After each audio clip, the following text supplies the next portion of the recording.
चाहिए। यह है साक्षात धर्म, यह है साक्षात धर्म। सच बात है। आज अर्जुन ने पूछा भगवान कृष्ण से, कन्हैया आप बताओ क्या करूं? तो भगवान कृष्ण कहने लगे, अर्जुन ब्रह्मबंधुरिना हन्तव्य आतताईव धारणा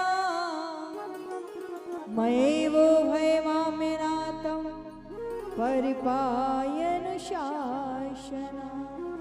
अर्जुन, ब्राह्मण को कभी मारो मत और आतताई को छोड़ो मत। ये ब्राह्मण भी है और आतताई भी है, इसे मारो भी मत और इसे छोड़ो भी मत।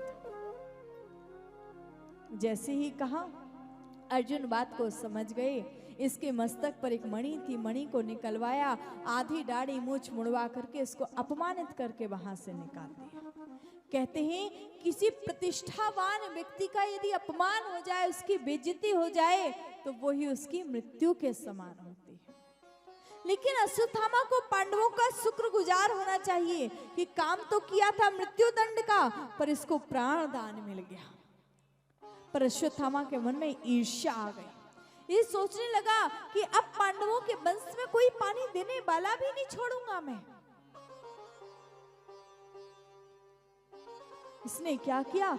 अपना ब्रह्मास्त्र चलाया उत्तरा के गर्भ को नष्ट करने के लिए, क्योंकि उस समय उत्तरा गर्भवती थी, अभिमन्यु की पत्नी। इधर भगवान कृष्ण, महाभारत युद्ध पूर्ण हो चुका था, द्वारिका जाने की तैयारी कर रहे थे। एक हाथ से रथ पर पकड़े हुए थे, एक हाथ से रथ को, एक हाथ से सारे हस्तिनापुर वासियों को आशीर्वाद दे रहे थे। कन्हैया, उस समय की बात जब आशीर्वाद दे रहे थे, तब देखा सामने से दौड़ती भागती हुई उत्तरा आ रही थी और कहने लगी कृष्ण से, पाहि पाहि महायोगिनी देवी देवी जगतपते नान्यम तद्भयं पश्ये यत्र मृत्यु परस्पर। पाहि माम कृष्ण, मेरी रक्षा करो, मेरी रक्षा करो। भगवान, मुझे कुछ हो जाए कोई बात नहीं, लेकिन मेरा गर्भ नष्ट नहीं होना चाहिए, क्योंकि भगवान बस यही है, पांडवों का वंश है। आज भगवान ने अंगुष्ठ के बराबर शुभ धारण किया, उत्तरा के गर्भ में प्रवेश किया और गर्भ में जाकर के भगवान ने उत्तरा के गर्भ की रक्षा करी है। इधर बुआ कुंती खड़ी, आज हाथ जोड़ करके भगवान की बड़ी दिव्य स्तुति करने लगी। कन्हैया, नमस्ये पुरुषं त्वाद्यं ईश्वरं प्रकृति परम्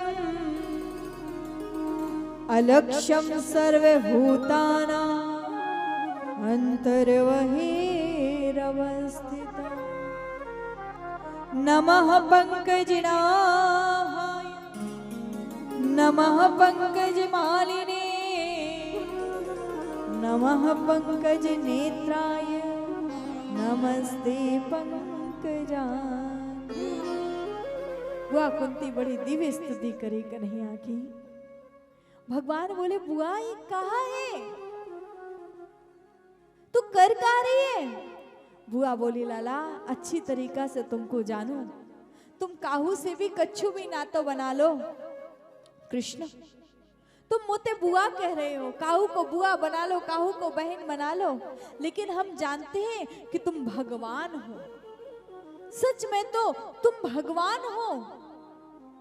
भगवान कृष्ण बोले, अच्छा बुआ, तू मानती है कि मैं भगवान हूं?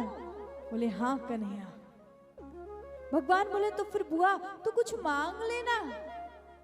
बुआ कुंती बोली, कन्हैया क्या जो मांगोगे वो तुम दोगे? भगवान कृष्ण बोले, बुआ एक बार मांग के तो देख। बुआ कुंती बोली, कन्हैया इतनी कृपा करो कि मेरे सर से एक दुख जा ना पाए, दूसरा दुख मेरे सर पर आ जाए, दूसरा दुख जा ना पाए, तीसरा दुख मेरे सर पर आ जाए, तीसरा दुख जा ना पाए, चौथा दुख मेरे सर पर आ जाए। भगवान बोले, बुआ जब से तेरो जन्म भयो, तेरे पास दुख ही दुख तो आ रहे हैं। आज थोड़ी सुख की घड़ी आई तो तू फिर दुख मांगने लगी। बुआ कुंती बोले, कन्हैया सुख के माथे सिल पड़े, जो हरि हृदय सो जाए, बलिहारी बा दुख की, जो पल पल नाम जपाए। ऐसे सुख को लेकर के हम क्या करेंगे जो आपकी याद भुला देवे। कन्हैया जब दुख था तो आप हमारे पास में थे, आज सुख की घड़ी आई तो आप हमको छोड़ करके जा रहे हो। जब इन आंखों में आंसू थे तो आंखों के आंसू को भी कन्हैया तुमने पोंछा। आज जब मुस्कुराहट के दिन आए तो तुम हमको छोड़ करके जा रहे हो। कृष्ण, मैं चाहती हूँ कि तुम हमेशा हमारे साथ में रहो, क्योंकि वास्तव में ये दुनिया वाले साथ छोड़ देते हैं, लेकिन भगवान कभी साथ नहीं छोड़ते। जब कोई नहीं आता मेरे श्याम आते हैं। सच बात है, ये दुनिया वाले साथ छोड़ जाएंगे, लेकिन मेरा कन्हैया कभी साथ नहीं छोड़ता। दुनिया वालों के आगे आंसू मत बहाना, इन रोती हुई आंखों को दुनिया वालों के सामने लेकर के मत जाना, क्योंकि ये तुम्हारी आंखों के आंसुओं को पोंछेंगे तो नहीं, उल्टा तुम्हारा मजाक और बनाएंगे। ये दुनिया वाले तुम्हारा मजाक बनाएंगे, इसलिए उनके सामने मत जाना इन आंसू को लेकर के। हर आंसू सबको दिखाया न करो, हर बात सबको बताया न करो।